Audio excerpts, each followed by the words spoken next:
Shalom. Renungan kali ini berjudul Mendengar dari Hati dan Persyaratan-persyaratan untuk Mendengar. Bagian 4 oleh Evangelis Lokamanya Prawiro. Kita tahu persyaratan dasar yang tidak berubah untuk hubungan terus-menerus dengan Allah adalah mendengar suaranya. Dalam Perjanjian Lama, Tuhan menyimpulkan fakta ini dalam satu pernyataan singkat yang disampaikan oleh Nabi Yeremia. Dengarkanlah suaraku, maka aku akan menjadi Allahmu. Yeremia 7 ayat 23. Dalam semua zaman dan dispensasi, Allah berkata, satu respons tertinggi yang berarti adalah mentaati suaranya. Lalu aku akan menjadi Allahmu. Dalam Perjanjian Baru, Yesus menyatakan satu tanda yang mengidentifikasi semua itu dalam setiap zaman pada murid-murid sejatinya. Domba-dombaku mendengarkan suaraku, dan aku mengenal mereka, dan mereka mengikuti aku. Yohanes 10 ayat 27. Apa yang Yesus gambarkan di sini bukan label denominasional, bukan penekanan doktrinal khusus, melainkan ia menggambarkan mereka yang mendengar suaranya dan mengikutnya. Mendengar suara Yesus esensial untuk menjadi pengikutnya. Iman sejati datang sebagai hasil dari mendengarkan suara Allah. Jadi iman timbul dari pendengaran, dan pendengaran oleh firman Kristus. Roma 10 ayat 17. Sementara kita mengkultivasi praktik mendengarkan firman pribadi Allah pada kita setiap hari, menjadi roti segar setiap hari yang memberi kita makan secara spiritual. Melalui praktik ini, kita menerima pengarahan dan kekuatan tiap hari untuk hidup terus-menerus dengan Allah. Kita akan membahas bagaimana kerja mendengarkan suara Allah. Kita akan menjawab pertanyaan, bagaimana kita bisa mendengar suara Allah. Mari kita mulai dengan kembali pada ajaran Yesus dalam Injil. Sering sekali, ia berbicara tentang orang-orang yang membutuhkan telinga untuk mendengar, khususnya ketika ia berbicara tentang perumpamaan. Sebagai contoh, dalam Injil Markus, setelah Yesus memberi perumpamaan penabur, ia berkata, siapa mempunyai telinga untuk mendengar, hendaklah ia mendengar. Markus 4 ayat 9. Sedikit lebih jauh dalam pasal yang sama, Yesus berkata, barang siapa mempunyai telinga untuk mendengar, hendaklah ia mendengar. Markus 4 ayat 23. Apa artinya memiliki telinga untuk mendengar? Sudah pasti Yesus tidak mengacu pada telinga fisikal dan pendengaran natural. Semua orang yang mendengarkan ajarannya memiliki dua telinga fisikal, bahkan mungkin mayoritas dari mereka. Dan sebagian besar dari mereka tidak tuli secara fisikal. Walaupun demikian, Yesus berkata, barang siapa mempunyai telinga untuk mendengar, hendaklah ia mendengar. Apa yang ia bicarakan? Ia mengacu pada kondisi terdalam di hati. Apa esensi yang Yesus katakan kita harus mendengar Allah dengan hati?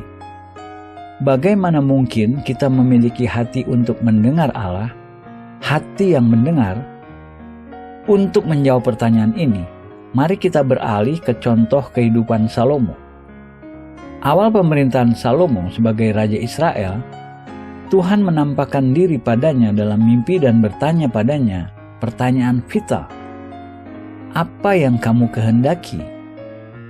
Dalam bentuk pernyataan. Di Gibeon itu Tuhan menampakkan diri kepada Salomo dalam mimpi pada waktu malam. Berfirmanlah Allah, mintalah apa yang hendak kuberikan kepadamu. 1 Raja-Raja 3 ayat 5. Ini bagaimana Salomo menjawab Tuhan. Maka sekarang, ya Tuhan, Allahku, Engkaulah yang mengangkat hamba-Mu ini menjadi raja menggantikan Daud, ayahku, sekalipun aku masih sangat muda dan belum berpengalaman. Demikianlah hamba-Mu ini berada di tengah-tengah umat-Mu yang Kau pilih, suatu umat yang besar, yang tidak terhitung dan tidak terkira banyaknya. 1 Raja-Raja 3 ayat 7 dan 8. Ketika Salomo dikonfrontasi dengan situasi yang terlalu besar baginya, ia menyadari ia tidak bisa menanganinya sendiri. Dalam keadaan seperti itu, apa yang harus ia minta? Ini bagaimana ia merespons. Maka berikanlah kepada hamba-Mu ini hati yang faham menimbang perkara untuk menghakimi umat-Mu dengan dapat membedakan antara yang baik dan yang jahat. Sebab siapakah yang sanggup menghakimi umat-Mu yang sangat besar ini? 1 Raja-Raja 3 ayat 9. Setelah mencatat jawaban Salomo, penulis Alkitabiah membuat komentar. Lalu adalah baik di mata Tuhan bahwa Salomo meminta hal yang demikian. Ayat 10. Dalam ayat 9, Alkitab New International Version merepresentasi frasa hati yang membedakan. Dalam Ibrani asli secara harfiah dikatakan hati yang mendengar. Itu kualitas apa yang kita bicarakan secara spesifik di sini, dan kita membutuhkan hati yang bisa mendengar Allah. Sebagai hasil dari permintaannya, Salomo menerima karunia apa yang ia minta dari Allah. Allah memberinya hati yang mendengar, membedakan karena ia memintanya. Apakah kita pernah minta pada Allah hati yang mendengar? Kita tahu dengan hati kita, bukan dengan telinga fisikal. Kita mendengar suara Allah. Apakah kita sadar bahwa itu akan membuat perbedaan besar dalam hidup kita jika kita bisa mendengar suara Allah dengan hati kita? Kita perlu menjaga hati kita. Hati kita tempat di mana kita menyimpan harta. Hanya suara Tuhan yang boleh membuka hati kita untuk menerima tujuan-tujuan kekal dan pengarahannya untuk kehidupan kita. Kata-kata Salomo berikut mengingatkan kita akan kebenaran ini. Jagalah hatimu dengan segala kewaspadaan, karena dari situlah terpancar kehidupan. Amsal 4 ayat 23. Apa yang kita simpan dalam hati kita akan menentukan arah hidup kita. Hati kita tempat penyimpanan harta yang lebih berharga daripada tempat penyimpanan manapun. Ingat, Yesus berkata, "Domba-dombaku mendengarkan suaraku, dan aku mengenal mereka, dan mereka mengikut aku." Yohanes 10 ayat 27. Domba-dombanya tidak akan mengikuti orang asing karena mereka tidak mengenal suara orang asing. Betapa penting memiliki hati yang hanya terbuka pada suara Tuhan, bukan orang asing. Hati seperti apa yang Allah ingin kita miliki? Hati yang mendengar. Dalam roh kita memiliki telinga untuk mendengar. Dalam bagian yang paling dalam dari diri kita memiliki hati yang merespons pada suara Tuhan. Jika kita ingin memiliki hati yang mendengar, penting bagi kita menghindari kondisi yang berlawanan, ketulian spiritual. Dalam Perjanjian Lama dan Perjanjian Baru, Alkitab memiliki banyak untuk dikatakan tentang ketidakmampuan orang-orang mendengar suara Allah. Yesus mengindikasikan mereka yang tidak bisa mengerti perumpamaan-perumpamaannya tuli secara spiritual. Dalam Injil Matius, ia menjelaskan dengan cara, "Itulah sebabnya aku berkata-kata dalam perumpamaan kepada mereka, karena sekalipun melihat, mereka tidak melihat, dan sekalipun mendengar, mereka tidak mendengar dan tidak mengerti. Maka pada mereka genaplah nubuat Yesaya yang berbunyi, kamu akan mendengar dan mendengar, namun tidak mengerti. Kamu akan melihat dan melihat, namun tidak menanggap.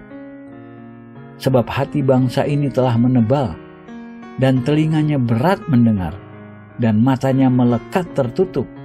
supaya jangan mereka melihat dengan matanya dan mendengar dengan telinganya dan mengerti dengan hatinya, lalu berbalik sehingga aku menyembuhkan mereka. Matius 13 ayat 13-15. Yesus memberi kita gambaran orang-orang yang tidak memiliki hati untuk mendengar suara Tuhan. Mereka tuli dalam batin. Dalam gambaran ini, Yesus menggunakan kata yang sangat signifikan, yang juga sangat menakutkan. Hati orang-orang ini tanpa perasaan. Apa yang ia katakan? Hati mereka tidak merespons pada Allah lagi, tidak sensitif lagi.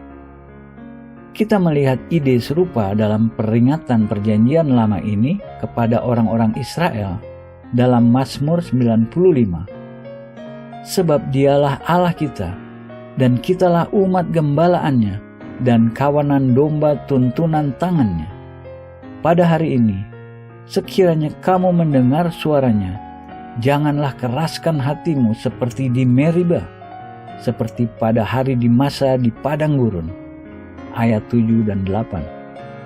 Allah berkata tentang mereka yang mengeraskan hati, 40 tahun aku jemu kepada angkatan ini, maka kataku, mereka suatu bangsa yang sesat hati, dan mereka itu tidak mengenal jalanku. Sebab itu aku bersumpah dalam murkaku, mereka takkan masuk ke tempat perhentianku. Ayat 10 dan 11. Banyak umat Allah hari ini tidak pernah benar-benar masuk ke dalam perhentian Tuhan. Mereka mengembara di belantara, di luar tanah perjanjian. Apa alasan untuk ini? Mungkinkah mereka belum mendengar suara Allah? Satu-satunya jalan untuk masuk ke dalam perhentian Allah adalah dengan mendengarkan suaranya. Tuli spiritual dari perjanjian baru dan dari perjanjian lama, dua kata signifikan yang menggambarkan kondisi hati itu. Tanpa perasaan dan mengeraskan. Hati-hati dengan karakteristik tidak mendengar ini. Apa lawan tanpa perasaan dan mengeraskan hati? Kata signifikannya, sensitif. Kita harus mengkultivasi sensitivitas dalam batin terhadap Tuhan dan suaranya. Miliki hati yang selaras dengannya, sehingga ketika ia berbicara, kita mendengar suaranya dan memiliki sesuatu arti untuk kita. Ini satu kunci untuk menerima berkat terus-menerus dari Allah dan masuk ke dalam warisan kita dalamnya. Menyedihkan melihat orang-orang yang disebut dalam Mazmur 95 yang mengembara di belantara bertahun-tahun. Orang-orang Israel sudah bisa berada di tanah perjanjian lebih awal jika mereka mengkultivasi hati yang sensitif terhadap suara Tuhan. Mari kita berdoa. Bapa, terima kasih untuk firman-Mu dan Roh-Mu yang membangkitkan hati saya untuk mendengar suara-Mu. Terima kasih untuk kasih-Mu yang besar untuk saya. Terima kasih untuk teguran-Mu karena kasih-Mu untuk saya. Saya minta Engkau mengampuni saya karena begitu sering saya mengambil inisiatif mengatur hidup saya sendiri. Tolong saya mengkultivasi hati yang lembut dan sensitif yang bisa mendengar suara-Mu dan beri saya keberanian untuk hidup sesuai pimpinan-Mu. Saya minta Engkau memberi saya hati yang mendengar, seperti Engkau beri kepada Salomo, agar saya bisa fokus mendengar Engkau. Dalam nama Yesus saya berdoa. Amin. Tidak ada faktor lebih penting daripada belajar mendengar suaranya dan mendengarkannya dengan benar. Mendengarkan suara Allah dengan benar biasanya faktor kunci dalam mencapai keberhasilan spiritual sejati. Kita melihat orang-orang gagal mendengar suara Allah ketika hati mereka tanpa perasaan dan mengeras. Ini artinya kita harus mengkultivasi sensitivitas dalam hati kita. Kita juga ditantang oleh doa Salomo beri aku hati yang mendengar. Kita melihat Tuhan senang dengan permintaan itu. Sementara kita mengembangkan sensitivitas, kita perlu mengerti karakteristik Allah ini. Ia tidak berteriak. Banyak orang menggambarkan Allah sebagai sosok besar bersuara keras. Namun itu bukan Allah sama sekali. Jarang dalam kitab suci kita melihat bukti Tuhan berteriak. Kita akan melihat contoh di mana Allah berbicara dengan berbisik. Mari kita ringkas 6 persyaratan untuk mendapatkan sensitivitas hati yang bisa mendengar suara Allah, bahkan ketika ia berbicara dengan berbisik. 2 persyaratan pertama berhubungan erat, perhatian dan kerendahan hati.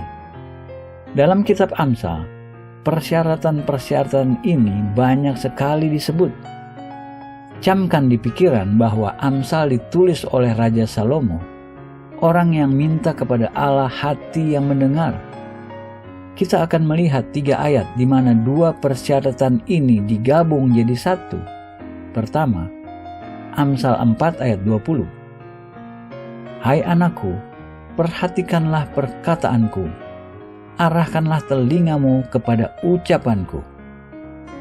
2 instruksi di sini, perhatikanlah dan arahkanlah telingamu. Mengarahkan telingamu berarti menundukkan kepala kita. Menundukkan kepala kita sikap menghormati dengan kerendahan hati. Kita tidak berdebat dengan Allah. Kita tidak mendikte Allah. Kita menunggu untuk mendengar darinya. Mengarahkan telingamu bagian esensial dari mendengarkan darinya. Kita melihat hal yang sama dalam Amsal 5 ayat 1. Hai anakku, perhatikanlah hikmatku, arahkanlah telingamu kepada kepandaian yang kuajarkan. Dalam Alkitab King James Version, arahkanlah telingamu digambarkan sebagai menundukkan telingamu. Jadi dalam ayat ini, kita menemukan 2 persyaratan sama yang diekspresikan hanya dengan sedikit bahasa yang berbeda. Perhatikanlah dan arahkanlah atau tundukkanlah telingamu. Dalam Amsal 22 ayat 17, pasanglah telingamu dan dengarkanlah amsal-amsal orang bijak. Berilah perhatian kepada pengetahuanku. Bagian pertama ayat ini, pasanglah telingamu dan dengarkanlah amsal-amsal orang bijak, memiliki implikasi jelas. Pada dasarnya, jika kita tidak menundukkan telinga kita, kita tidak akan bisa mendengar. Jika kita tidak memiliki sikap yang benar terhadap Allah, sikap kerendahan hati dan hormat, kita tidak akan mendengar. Ayat tersebut menyimpulkan dengan, berilah perhatian kepada pengetahuanku. Semua ayat yang dikutip menekankan kebenaran yang sama. Hati yang mendengar suara Allah. Kita harus mengaplikasikan hati kita pada mendengarkan. Kita harus memfokuskan perhatian kita pada mendengarkan. Mari kita simpulkan persyaratan-persyaratan ini untuk mendengar suara Allah. Pertama, kita harus memberi Tuhan perhatian individual kita, mengaplikasikan hati kita untuk mendengarnya. Dalam banyak hal, konsep ini bertolak belakang secara total dengan kebudayaan masa kini, di mana sebagian besar orang terbiasa mendengarkan sedikitnya 2 suara atau sumber informasi bersamaan. Perilaku seperti itu umum dalam masyarakat masa kini. Perhatian adalah karunia dan kualitas yang banyak orang tidak miliki hari ini. Orang-orang takut kesunyian. Banyak orang selalu tampak menginginkan ada suara. Mereka menginginkan latar belakang musik, sesuatu untuk mendistraksi mereka. Ini poinnya. Jika kita ingin mendengar suara Allah, kita tidak bisa berada dalam distraksi. Kita harus fokus semua hati dan pikiran kita pada Allah. Kita harus mengkultivasi perhatian. Kedua, kita mengerti dari kitab suci bahwa kita harus tunduk ke bawah atau mengarahkan telinga kita. Ini artinya kita harus rendah hati dan mudah diajar. Banyak orang membaca Alkitab atau berdoa pada Allah dengan konsepsi mereka sendiri. Mereka percaya mereka tahu apa yang Allah akan katakan. Jika Allah sudah mengatakan atau melakukan sesuatu yang berbeda dari apa yang mereka sudah pikirkan, mereka tidak bisa mendengarnya. Mereka dibuat tuli oleh pikiran mereka sendiri. Sebagian besar orang yang menjadi bagian dari denominasi agamawi tertentu membaca Alkitab dengan kecenderungan denominasional mereka. Mereka berpikir, jika tidak sesuai ajaran denominasi saya, bukan dari Alkitab. Tidak ada denominasi dengan pandangan itu seluruhnya benar. Ada berbagai kebenaran dalam Alkitab yang kita tidak banyak mendengar dalam gereja kita hari ini. Jika kita membatasi pendengaran kita dari Allah hanya pada apa yang kita sudah dengar dalam gereja, kita akan mengalami tuli spiritual. Kita akan kehilangan banyak apa yang Allah katakan pada kita.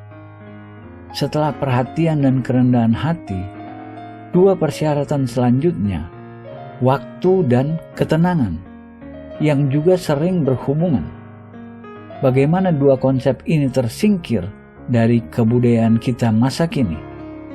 Sebagian besar orang hari ini tidak mengambil waktu untuk tenang. Namun praktik ini disebut banyak sekali dalam kitab Mazmur. Sebagai contoh, Mazmur 46 ayat 11 berkata, "Diamlah dan ketahuilah bahwa akulah Allah." Dari keheningan kita mendengar suara Allah. Terjemahan alternatif dari ayat ini, "Berhenti berusaha dan ketahuilah bahwa aku Allah." Dalam Alkitab New American Standard, ada catatan yang memberi gambaran tambahan untuk bagian pertama dari ayat ini. Santailah. Jika kita kombinasikan arti yang dipresentasi dua terjemahan ini, kita mendapatkan diamlah dan ketahuilah, berhenti berusaha dan ketahuilah, santailah dan ketahuilah bahwa aku Allah. Mazmur 46 ayat 10 berbicara tentang kesunyian dan relaksasi, dan itu membutuhkan waktu. Paling sering kita mendengar dari Allah ketika kita mengambil waktu untuk menunggunya berbicara pada kita. Menunggu perlu karena seperti kita sudah lihat, Allah tidak selalu berbicara instan ketika kita memulai proses mendengarkan padanya. Mazmur 62 ayat 1 mengkonfirmasi pemikiran ini. Hanya dekat Allah saja aku tenang, kata-kata Daud. Hanya dekat Allah saja aku tenang. Kita harus menunggu. Kita harus diam. Perhatian kita harus fokus pada satu pribadi, Allah. 4 ayat kemudian, Daud menunjukkan jiwanya menggunakan kata-kata, hanya pada Allah saja kiranya aku tenang. Mazmur 62 ayat 6. Apakah kita pernah menginstruksikan jiwa kita bagaimana menunggu? Apakah kita pernah berkata, hanya pada Allah saja kiranya aku tenang? Penekanannya pada menunggu Allah dalam ketenangan. Ini berarti dalam sikap perhatian, hormat, diam, dan rileks. Dengan hati dan pikiran kita fokus pada Tuhan. Persyaratan kelima untuk mendengarkan suara Allah. Tidak ada persiapan lebih bagus melaluinya kita bisa mencapai sikap yang memampukan kita mendengar Tuhan daripada menyembah. Kebenaran ini dengan indah diungkapkan dalam Mazmur 95. Masuklah, marilah kita sujud menyembah, berlutut di hadapan Tuhan yang menjadikan kita. Sebab dialah Allah kita, dan kitalah umat gembalaannya dan kawanan domba tuntunan tangannya. Pada hari ini, sekiranya kamu mendengar suaranya, janganlah keraskan hatimu. Mazmur 95 ayat 6-8. Dalam nas ini kita melihat peringatan terhadap mengeraskan hati kita jika kita ingin mendengar suara Allah. Cara yang baik untuk mempersiapkan hati kita adalah mengikuti ringkasan dalam Mazmur 95 ayat 6-8. Marilah kita menyembah Allah. Marilah kita sujud di hadapan Tuhan. Marilah kita berlutut di hadapan Tuhan. Marilah kita datang di hadapan Tuhan dengan hormat. Marilah kita mengakui kebesarannya, keagungannya, kedaulatannya, dan hikmatnya. Marilah kita buka hati kita padanya. Kitab suci berkata, sebab Tuhan adalah Allah yang besar. Mazmur 95 ayat 3. Perlu bagi kita memberi Tuhan segala hormat dan pujaan. Kita perlu mengapresiasi privilege besar mendengarkan dirinya. Bayangkan, Allah Maha Besar, pencipta dan penopang alam semesta, bersedia berbicara pada kita secara individual. Suatu hak istimewa. Dalam kebudayaan hari ini, ada sedikit hormat untuk otoritas. Meski demikian, Allah masih menuntut penghormatan dari kita. Kita harus datang padanya dengan memuja. Kita harus menghampirinya dengan hormat yang diekspresikan dengan menyembah, merendahkan diri kita di hadapannya, berlutut di hadapannya, mengakui kebesarannya, dan membuka hati kita padanya. Dengan penyembahan kita membuka diri kita mendengar dari Allah. Kita sudah membahas 5 persyaratan penting untuk mendengar Allah: perhatian, kerendahan hati, waktu, ketenangan, dan menyembah. Ada satu prasyarat tambahan: menunggu. Persyaratan ini berhubungan erat dengan menyembah. Satu respons yang paling merendahkan diri kita mensyaratkan kita untuk menunggu. Paulus menulis kepada orang-orang Tesalonika, bagaimana kamu berbalik dari berhala-berhala kepada Allah untuk melayani Allah yang hidup dan yang benar, untuk menantikan kedatangan anaknya dari surga. 1 Tesalonika 1 ayat 9 dan 10. Pernyataan itu sangat menarik. Kehidupan Kristen terdiri dari apa? Pertama, melayani Allah yang hidup. Sebagian besar dari kita menerima mandat itu. Namun apakah kita memperhatikan apa yang disebut dalam bagian kedua ayat itu? Menunggu kedatangan anaknya. Yesus datang kembali untuk gereja yang menunggu. Dalam takdir Allah, akan ada waktu ketika kita tidak lagi melayani, namun kita akan menunggu. Kita akan selesai pelayanan kita. Namun, setelah melayani, kita perlu menunggu. Apa yang diindikasi menunggu? 2 ciri signifikan dari menunggu. Pertama, tanda iman. Kita menunggu karena kita percaya Allah akan melakukan intervensi dalam hidup kita dan dalam dunia. Ciri kedua menunggu menandakan ketergantungan kita pada Allah. Ini satu dari pelajaran paling penting yang kita harus belajar dalam hidup. Kita perlu dengan senang hati mengakui kita secara total bergantung pada Tuhan. Maka, menunggu bagian integral disiplin Kristen, mendemonstrasikan iman kita pada Allah dan ketergantungan kita padanya. Ekspresi kepercayaan kita bahwa Tuhan akan melakukan apa yang Ia katakan sesuai waktunya. Kita tidak bisa mendikte waktu kapan Ia akan melakukannya. Jadi, menunggu adalah pengakuan ketergantungan kita padanya. Deklarasi kita, Tuhan, saya tidak bisa melakukannya. Jika Engkau tidak melakukannya, tidak akan terjadi. Saya harus menunggu Engkau. Berapa lama kita harus menunggu sebelum Allah merespons pada kita? kita benar-benar tidak tahu. Apakah kita pernah memperhatikan ketika Allah menyerahkan kita pada pengujian, Ia jarang mengatakan pada kita sebelumnya berapa lama akan berakhir. Kita tidak tahu apakah kita harus bertahan 6 bulan atau 6 tahun. Sayangnya, di akhir periode waktu tertentu, kita mungkin berkata, "Ini tidak berjalan. Saya sebaiknya menyerah." Namun demikian, ingat bahwa jika kita menyerah, kita bisa kehilangan jawaban yang kita sudah tunggu. Jawabannya kemungkinan sedang datang. Bisakah kita melihat esensi isu ini untuk kita? Bergantung pada Allah. Mari kita simpulkan dengan deklarasi mengandung 6 persyaratan untuk mendengarkan dari Allah, hanya untuk membuat Allah tahu kita terus mempercayainya. Tuhan, saya memberimu perhatian penuh saya. Saya merendahkan diri di hadirat-Mu. Ambillah seluruh waktu yang Engkau perlu. Saya akan tinggal diam di hadapan-Mu. Saya akan menyembah-Mu karena Engkau layak.